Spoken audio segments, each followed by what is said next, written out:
Coming up on Mountain News this morning, nearly $250 million in new funding could help eastern Kentucky communities make needed improvements to their infrastructure. And state leaders announced millions of dollars of funding that's meant to help ease the fears of people living near Panbo Lake. Dedicated to eastern and southern Kentucky, this is WYMT Mountain News this morning.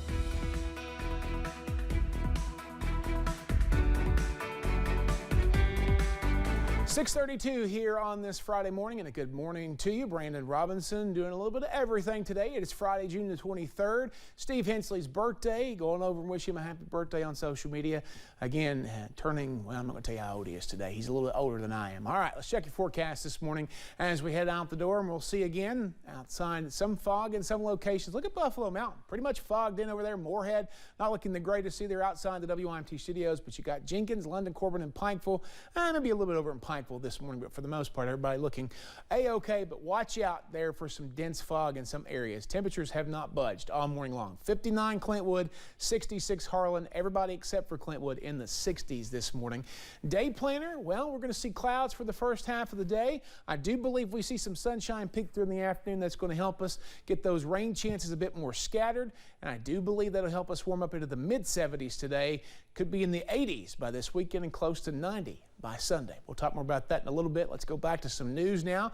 Nearly $250 million in new funding may help eastern Kentucky counties improve their infrastructure as our region approaches the one-year anniversary of July's historic flooding. WYMT's Keaton Hall shows us how this funding could help fill the gaps that FEMA is no longer taking claims.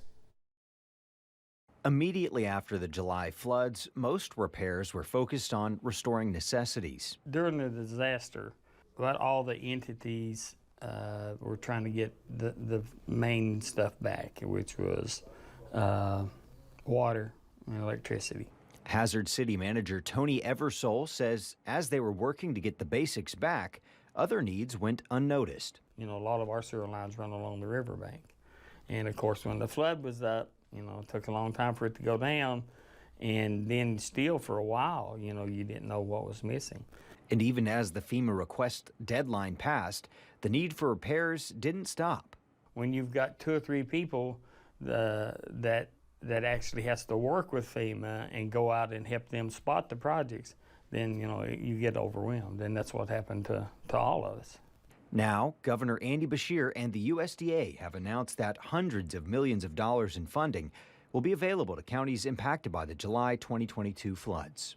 Basically what it's doing is trying to help everybody that missed stuff to get into the FEMA guidelines to be able to fix that stuff.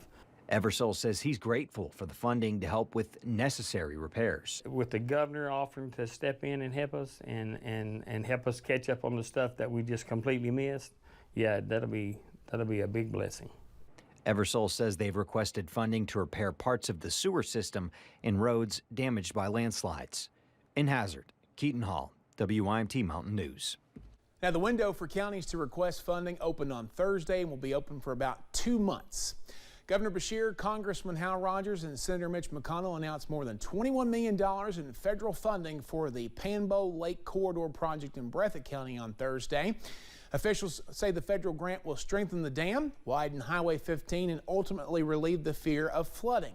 This area was flooded in both 2021 and 2022. One Floyd County community is seeing growth after the flood. The city of Wayland is one of the many that was impacted by the disaster, but officials say recent and upcoming additions to the city are signs of progress. With a new baseball field in the works and the development of a new pharmacy, Mayor Jerry Foltz says the town is building back stronger. We've experienced a loss. Our little community will never be the same. Life is not the same today as it was a year ago. But we are making a different life, and I'd like to think it's a better life. We'll come out better on the other end. I believe that we will.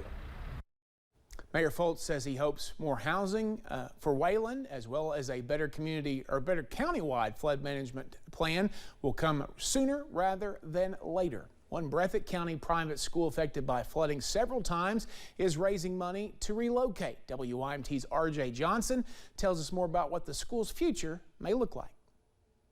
For more than 100 years, Riverside Christian School has operated in the Lost Creek community of Breathitt County, helping students across the region. But after 2 years of flooding, Principal Meg Asher says it's time to move on. Obviously, after 2 pretty rough floods, it is not like our building is just not in great shape anymore. So we made it through the year, but we are in the process of relocating. Asher says she is looking forward to this next chapter of relocating. The possibilities of being in a bigger, a safer space. We're just excited. We're excited to be part of this mission and to keep it going and see it continuing even after everything we've been through in the last 2 years. However, they need help purchasing the building, approximately $500,000. We started a campaign in November and have been raising money. We're aiming for $500,000 to purchase the school and to pay for repairs that need to be done before we move and get the students back in the building. Being a lot to ask for, school counselor Lisa Bettleton says it's a way to get out of the flood zone and provide a safe space for education. To have a quality education where you have equity of services available to these students. We're a private school. We don't have government funding. So being able to have those resources for our students, it's only going to help give them that future orientation, to give them a chance to move forward and look to the future. Being 1/5 of the way to their goal, Bettleton says every little bit helps. In Breathitt County, RJ Johnson, WYMT Mountain News.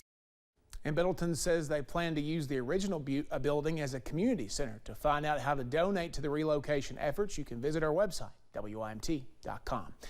Members of London City Council approved the $19 million budget for the upcoming fiscal year.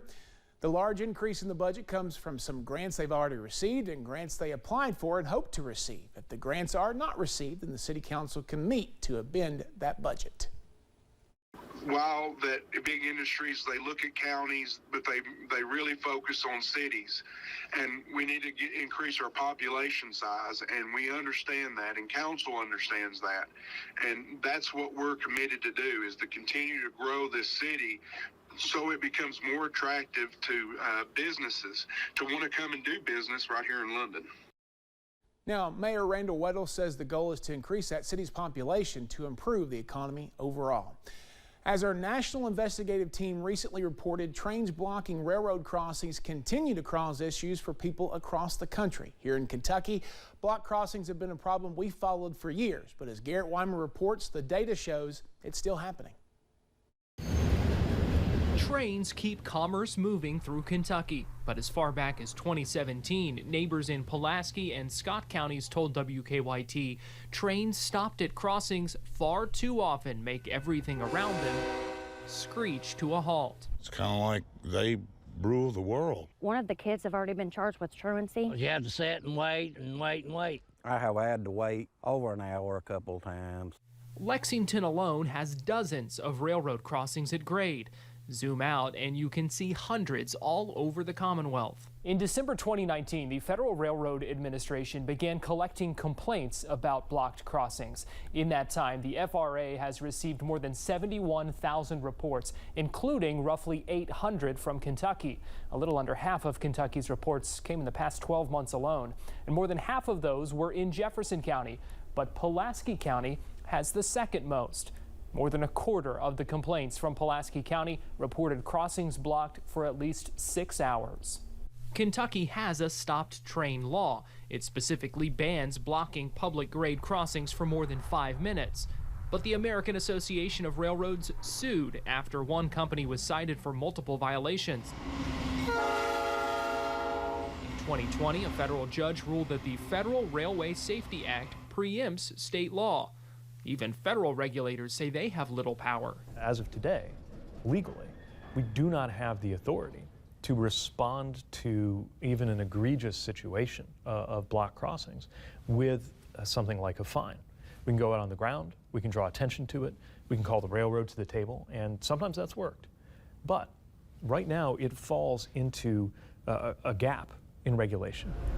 Kentucky is one of 18 states plus D.C. that has asked the U.S. Supreme Court to review the constitutionality of state anti-blocking laws. Garrett Weimer, WYMT Mountain News. The U.S. Department of Transportation has set aside grant funding to help states and local governments get rid of grade crossings that are easily blocked. Kentucky, unfortunately, is not part of the first round of awards.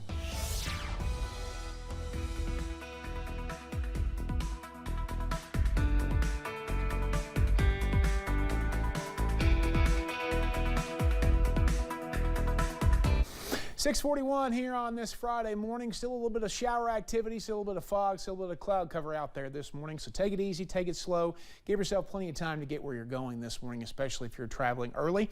I-75 at London, well, I guess it's in the dark this morning. But again, it's a little bit foggy in some locations. 64 down there, 65 Manchester, 66 in Harlan, 59 in Clintwood. Your out the door forecast overall, I do believe we're going to head into the mid-70s today. I think we'll see some sunshine sneak into play this afternoon, picking through those clouds, but scattered rain chances will linger throughout the day and into the first part of the evening before things start to calm down just a little bit. And we'll continue to watch that for you as we head into the first part of the first weekend of summer. All right, 642. Thanks for joining us. Still to come on Mountain News this morning. A new bill proposed to Congress aims to give the president more power to get the country ready for possible pandemics we could experience in the future.